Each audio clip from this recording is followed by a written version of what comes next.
नमस्कार, सभी पेंशन धारकों का स्वागत करते हैं एक बार फिर से हमारे इस YouTube चैनल पर। दोस्तों, इस समय की पेंशन धारकों के लिए बहुत ही इंपॉर्टेंट और महत्वपूर्ण खबरें निकलकर सामने आ चुकी है। जी हां दोस्तों, आज की इस वीडियो में हम आपको संपूर्ण जानकारी विस्तार रूप से यहाँ पर आप सभी को देने वाले हैं। इसीलिए दोस्तों आप सभी से निवेदन है कि आप इस वीडियो को लास्ट तक देखें, जिसमें दोस्तों हम बताएंगे कि आप सभी के लिए पुरानी पेंशन योजना यानी कि ओल्ड पेंशन स्कीम को लेकर एक बड़ी अपडेट आई है। सिर्फ इन लोगों को मिलेगा पुरानी पेंशन योजना का लाभ। तो दोस्तों आखिर किन लोगों को ओपीएस का लाभ जो है वो देखने को मिल सकता है। वहीं दोस्तों पेंशन के लिए गिनी जाएगी कॉन्ट्रैक्ट सर्विस। हाई कोर्ट के फैसले पर सुप्रीम कोर्ट की बड़ी मोहर। जहां दोस्तों हाल ही में जो हाई कोर्ट ने फैसला दिया है उसमें दोस्तों सुप्रीम कोर्ट ने अपनी मोहर लगा दी है। वहीं कर्मचारियों की ओल्ड पेंशन योजना को लेकर केंद्र सरकार ने साफ किया है रास्ता। पुरानी पेंशन बहाली के लिए इस माह तय होगी हड़ताल की तारीख। रिले हंगर स्ट्राइक की भी दोस्तों यहाँ पर बड़ी तैयारी आप सभी के लिए बताई जा रही है। तो संपूर्ण खबरों को विस्तार से इस वीडियो के अंदर जानने वाले हैं। इसलिए दोस्तों आप सभी सरकारी कर्मचारी, राज्य कर्मचारी, ईपीएस 95 पेंशन धारकों से निवेदन है कि दोस्तों आज की इस वीडियो को आप लास्ट तक देखें, तभी आपको सही, सटीक और तथ्यों पर आधारित पेंशन से जुड़ी आज की तमाम बड़ी खबरें पता चल सकेगी। तो चलिए खबरों का सिलसिला शुरू करते हैं। देखिए दोस्तों, केंद्रीय कर्मचारियों के लिए बहुत ही बड़ी खुशखबरी है। अब इस दिन से लागू होगा पुराना पेंशन सिस्टम। जी हां दोस्तों, आप सभी जानते होंगे कि ओल्ड पेंशन योजना को लेकर अभी केंद्र सरकार से बहाली की मांग की जा रही है। बोला जा रहा है कि जल्द ही इसे बहाल कर दिया जाएगा और लागू भी कर दिया जाएगा। सभी कर्मचारियों को पुरानी पेंशन मिलना शुरू हो जाएगा। हालांकि अभी तक केंद्र सरकार ने ऐसी कोई भी घोषणा नहीं की है और ऐसा होना भी काफी मुश्किल लग रहा है, क्योंकि आरबीआई ने भी चेतावनी दे दी है कि पुरानी पेंशन योजना अगर फिर से लागू होती है तो काफी ज्यादा पैसा खर्च होगा, जो कि केंद्र सरकार पर यह नहीं करना चाहती है। किसी को भी लेकर बाद में हड़ताल पर भी कर्मचारी यहां पर जा सकते हैं। दोस्तों बता दें कि ओपीएस के लिए गठित national joint counselling of act की संचालक समिति के वरिष्ठ सदस्य और महासचिव श्री कुमार ने बताया कि स्ट्राइक नोटिस और अनिश्चितकालीन हड़ताल को लेकर इस माह के अंतिम निर्णय ले लिया जाएगा।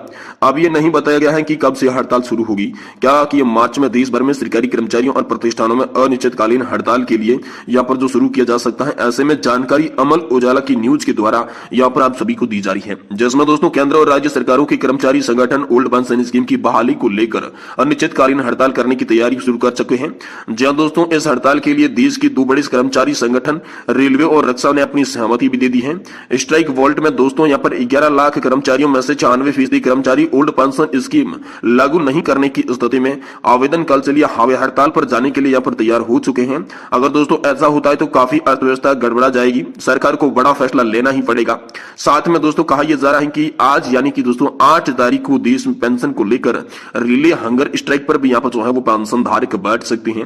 वहीं दोस्तों ओल्ड पेंशन स्कीम को लेकर आरबीआई ने क्या कहा, इसके बारे में भी चलिए आपको बताते हैं। तो दोस्तों हाल ही में रिजर्व बैंक ऑफ इंडिया के गवर्नर ने चेतावनी देते हुए कहे हैं कि राज्य सरकार लुभावनों का अमल करे, क्योंकि दोस्तों ओल्ड पेंशन स्कीम को अगर फिर से बहाल किया जाता है तो काफी बड़ी कीमत जो है वो चुकानी होगी, क्योंकि इसे बंद किए हुए काफी लंबा समय हो गया है और फिर से इसे शुरू किया जाएगा तो देश के बजट पर काफी बड़ा प्रभाव पड़ेगा।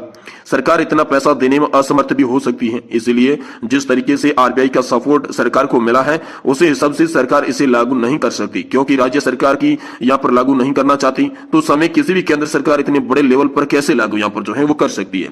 क्या दोस्तों फिर से बहाल होगी ओल्ड पेंशन योजना, इसको लेकर भी बड़ी खबर है। दोस्तों ओल्ड पेंशन योजना बहस को लेकर तरह तरह का न्यूज सोशल मीडिया पर देखने को इन दिनों मिल रहा है। आप सभी कर्मचारी हड़ताल पर जाने की तैयारी में है, तो क्या यह हड़ताल सफल हो पाएगी? अभी इस पर सरकार बड़ा एक्शन भी ले सकती है, क्योंकि फरवरी में बजट की भी पेशकश करनी है और लोकसभा का भी चुनाव है और इस समय कर्मचारी हड़ताल पर चले जाएंगे तो सभी कार्यालयों की कामकाज समय पर होना व नहीं होना हो पाएगा। इसलिए सरकार जरूर कोई बड़ा घोषणा करेगी या हड़ताल का परमिशन अभी नहीं दे सकती।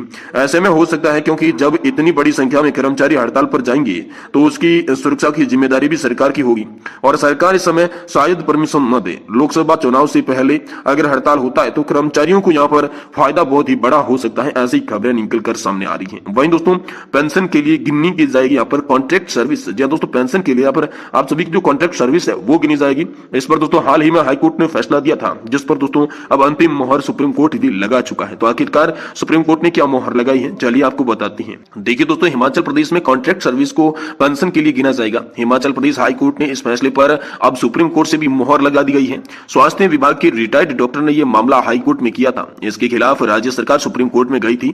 सुप्रीम कोर्ट में यह स्पेशल लीव पिटीशन खारिज हो गई है। सुप्रीम सुप्रीम कोर्ट में न्यायाधीश हृषिकेश रॉय और न्यायाधीश प्रशांत कुमार मिश्रा की खंडपीठ ने यह फैसला सुनाया है।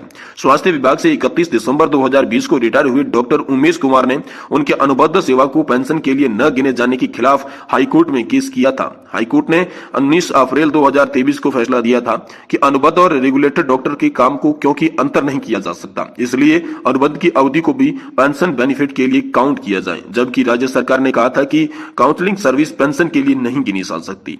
तो दोस्तों हाईकोर्ट ने स्वास्थ्य विभाग के तर्कों को न मानते हुए सीसीए पेंशन रूल्स 1972 के तहत पेंशन देने के लिए अनुबंध सेवाओं को क्वालिफाइंग सर्विस में लेने के भी आदेश दे दिए थे। स्वास्थ्य विभाग इस फैसले के खिलाफ स्पेशल लीव पिटीशन में सुप्रीम कोर्ट में गया था। सुप्रीम कोर्ट ने कहा कि हाई कोर्ट के फैसले में बताया गया कारण सही है, इसलिए 19 अप्रैल 2023 को सुनाया गया फैसला जारी रहेगा। हिमाचल प्रदेश हाई कोर्ट के फैसले के आधार पर स्वास्थ्य सचिव ने इस बारे में शनिवार को ही ऑर्डर दिए। पार्वती शर्मा बनाम स्टेट ऑफ हिमाचल प्रदेश के मामले में हाई कोर्ट ने 2 दिन के आदेश करने को कहा है, नहीं तो दोस्तों अवमानना का मामला भी इस पर चलाया जा सकता है। यह वही केस है जिसमें कैबिनेट मेमोरेंडम और कैबिनेट के फैसले से भड़का हुआ था। स्वास्थ्य सचिव ने हाई कोर्ट के सामने पेश होकर 2 दिन के भीतर ऑर्डर करने की यहाँ पर बात जो है वो आप सभी के लिए मान ली है। भाई दोस्तों एक अगली बड़ी खबर, कर्मचारियों की ओल्ड पेंशन स्कीम को लेकर केंद्र सरकार ने साफ किया है रास्ता। जी हाँ दोस्तों, पेंशन के लिए यहाँ पर केंद्र सरकार जो वो रास्ता साफ कर चुकी है और पुरानी पेंशन बहाली के लिए इसी माह में हड़ताल भी हो सकती है। इसी को लेकर बड़ी खबर है। कर्मचारी संगठनों में पुरानी पेंशन की बहाली की मांग को लेकर हड़ताल पर जाने की तैयारी है, जिसमें रेलवे और रक्षा विभाग अपनी सहमति यहाँ पर जो है दे चुके हैं। दोस्तों देश भर में एक बार फिर से सरकारी कर्मचारी रिले हंगर स्ट्राइक पर बैठेंगे। हड़ताल के लिए तैयारी में रेलवे के 96% और रक्षा विभाग से 97% कर्मचारी हैं। संघर्ष जारी रहेगा जब तक मांगों को लेकर सरकार समझदारी नहीं दिखाती, तब तक ये संघर्ष जो है रुकने वाला नहीं है। वहीं दोस्तों यहाँ पर अनिश्चितकालीन हड़ताल पर भी निर्णय बड़ा हुआ है। जी हाँ दोस्तों, AIDIF के महासचिव श्री कुमार की घोषणा की स्ट्राइक नोटिस और अनिश्चितकालीन हड़ताल का निर्णय इसी महीने होगा। मार्च में देश भर में सरकारी कर्मचारियों की अनिश्चितकालीन हड़ताल शुरू हो जाएगी। हड़ताल का कारण रेल थम जाएगी, रक्षा क्षेत्र के उद्योगों में कामकाज बंद हो जाएगा। केंद्र और राज्य सरकारों की विभागों, संगठनों, प्रतिष्ठानों में 8 से 11 जनवरी को यहाँ पर रिले हंगर स्ट्राइक होगी। कर्मचारी संगठन बुढ़ापे की पेंशन की मांग करेंगे। हंगर स्ट्राइक के बाद हड़ताल होगी।